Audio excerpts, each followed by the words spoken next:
হরে কৃষ্ণ। আজ 14ই চৈত্র 1432 ও 29শে মার্চ 2026 রবিবার, একাদশী কামোদা। এই কামোদা একাদশীর দিনে আমি শ্রীমদ্ ভাগবতম পাঠ করছি। আজ আমি পাঠ করছি শ্রীমদ্ ভাগবতমের চতুর্থ স্কন্দ দ্বিতীয় ভাগ 24তম অধ্যায় রুদ্রগীত কীর্তনের শ্লোক 47 থেকে 51। হরে কৃষ্ণ কৃষ্ণ কৃষ্ণ হরে হরে, হরে রাম রাম রাম হরি হরি। শ্লোক 47 থেকে 48। প্রীতি প্রহসিতাপাঙ্গমলকৈ রূপশোভিতম লসৎপঙ্কজকিঞ্জলকোদুকূলং মৃষ্টকুণ্ডলম স্ফুরৎ কিরীটো বলয় হারনূপুরমেখলম শঙ্খচক্র গদা পদ্মমালামন্যুত্তমূর্ধিমৎ। অনুবাদ: তার উদার ও প্রীতিপূর্ণ হাস্য এবং তার ভক্তদের প্রতি নেত্রান্ত থেকে তির্যকভাবে দৃষ্টিপাতের ফলে ভগবান অপূর্ব সুন্দর। তার কৃষ্ণ কেশদাম কুঞ্চিত এবং পদ্মফুলের কেশরের মতো তার পীত বর্ণ বসন বায়ুর মধ্যে উড়ছে। তার উজ্জ্বল কর্ণ কুন্তল মুকুট, বলয় হার, নূপুর মেখলা এবং শঙ্খচক্র গদা পদ্ম সহ অন্যান্য অলঙ্কার সমূহ তার বক্ষের কৌস্তব মণির স্বাভাবিক সৌন্দর্য বৃদ্ধি করছে। তাৎপর্য: প্রহসিতাপাঙ্গ শব্দটি শ্রীকৃষ্ণের হাস্য এবং তার ভক্তদের প্রতি, বিশেষ করে ব্রজগোপিকাদের প্রতি তির্যক দৃষ্টিপাতকে ইঙ্গিত করে। শ্রীকৃষ্ণ যখন ব্রজগোপিকাদের হৃদয়ে মাধুর্য রসের অনুভূতি বৃদ্ধি করেন, তখন তিনি সর্বদা হাস্য মুদ্রায় থাকেন। শঙ্খচক্র গদা ও পদ্ম তার হাতে অথবা হাতের তালুতে দেখা যায়। জ্যোতিষশাস্ত্র অনুসারে হাতের তালুতে শঙ্খচক্র গদা ও পদ্ম চিহ্ন মহাপুরুষের লক্ষণ, বিশেষ করে তা পরমেশ্বর ভগবানকে সূচিত করে। ইতি শ্লোক 47 থেকে 48। শ্লোক 49।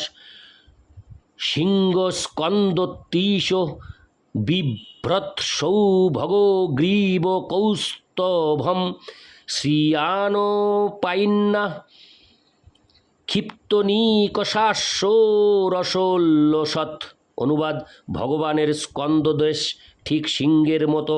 সেই স্কন্দদেশে ফুলের মালা, কণ্ঠহার ও মণিমালা সর্বদা উজ্জ্বলভাবে শোভা পাচ্ছে। এগুলি ছাড়াও রয়েছে কৌস্তব মণির সৌন্দর্য আর ভগবানের শ্যাম বক্ষস্থলে শ্রীবৎস চিহ্ন, যা হচ্ছে লক্ষ্মীদেবীর প্রতীক। এই উজ্জ্বল শ্রীবৎস চিহ্ন স্বর্ণ রেখাঙ্কিত কোষ্ঠী পাথরের সৌন্দর্যকেও তিরস্কার করছে। তাৎপর্য: সিংহের স্কন্দদেশে কেশরাদি দেখতে সর্বদাই খুব সুন্দর লাগে, তেমনি ভগবানের স্কন্দদেশ হচ্ছে সিংহেরই মতো এবং কৌস্তব মণিসহ কণ্ঠহার ও ফুলের মালা সিংহের সৌন্দর্যকেও অতিক্রম করে। ভগবানের বক্ষস্থলে শ্রীবৎস রেখা রয়েছে, তা হচ্ছে লক্ষ্মীদেবীর প্রতীক। তার ফলে ভগবানের বক্ষস্থলের সৌন্দর্য স্বর্ণরেখাঙ্কিত কোষ্ঠী পাথরের সৌন্দর্যের থেকেও অধিক সুন্দর। সোনার শুদ্ধতা পরীক্ষা করার জন্য যখন কালো কোষ্ঠী পাথরে দাগ দেওয়া হয়, তখন সেই স্বর্ণরেখার দ্বারা অঙ্কিত হওয়ার ফলে সেই কোষ্ঠী পাথরকে দেখতে অত্যন্ত সুন্দর লাগে। কিন্তু ভগবানের বক্ষস্থলের সৌন্দর্য কোষ্ঠী পাথরের সেই সৌন্দর্যকেও অতিক্রম করে। ইতি শ্লোক 49। শ্লোক 50।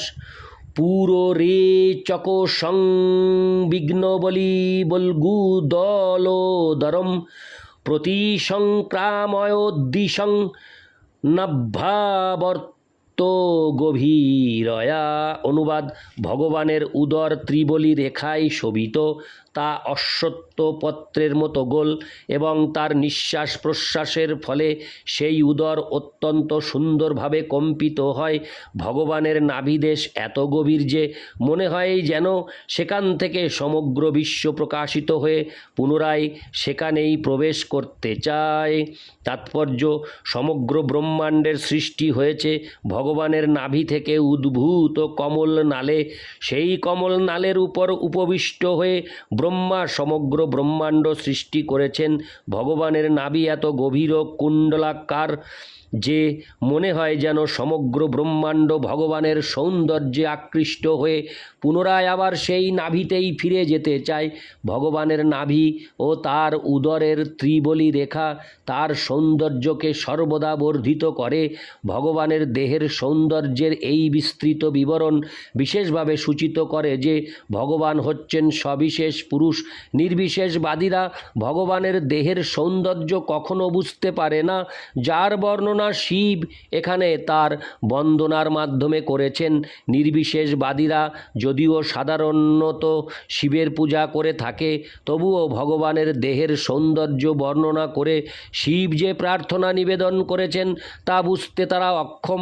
শ্রীমদ্ ভাগবতে 11.5.33 ভগবান বিষ্ণুকে শিব ও বিরিঞ্চি নূতম বলে বর্ণনা করা হয়েছে, কারণ তিনি সর্বদা ব্রহ্মা ও শিবের দ্বারা পূজিত।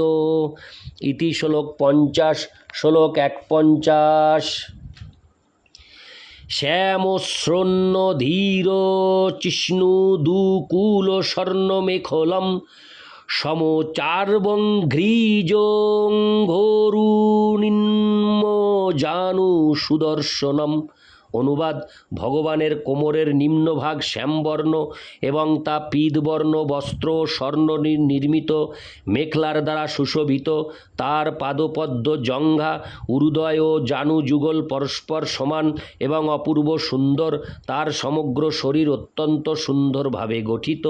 তাৎপর্য: শ্রীমদ্ ভাগবতে 6.3.20 যে 12 জন মহাজনের উল্লেখ করা হয়েছে, শিব তাদের অন্যতম।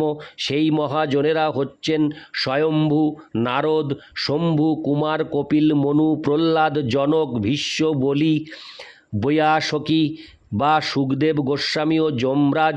যে সমস্ত নির্বিশেষবাদীরা সাধারণত শিবের পূজা করে, তাদের কর্তব্য ভগবানের সচ্চিদানন্দ বিগ্রহ সম্বন্ধে অবগত হওয়া। এখানে শিব অত্যন্ত কৃপাপূর্বক ভগবানের দেহের সৌন্দর্য সবিস্তারে বর্ণনা করেছেন। এইভাবে বোঝা যায় নির্বিশেষবাদীরা যে বলে ভগবানের কোনো রূপ নেই, তা কোনো অবস্থাতেই স্বীকার করা যায় না। ইতি শ্লোক 51। হরে কৃষ্ণ কৃষ্ণ কৃষ্ণ হরে হরে, হরে রাম রাম রাম হরে হরে।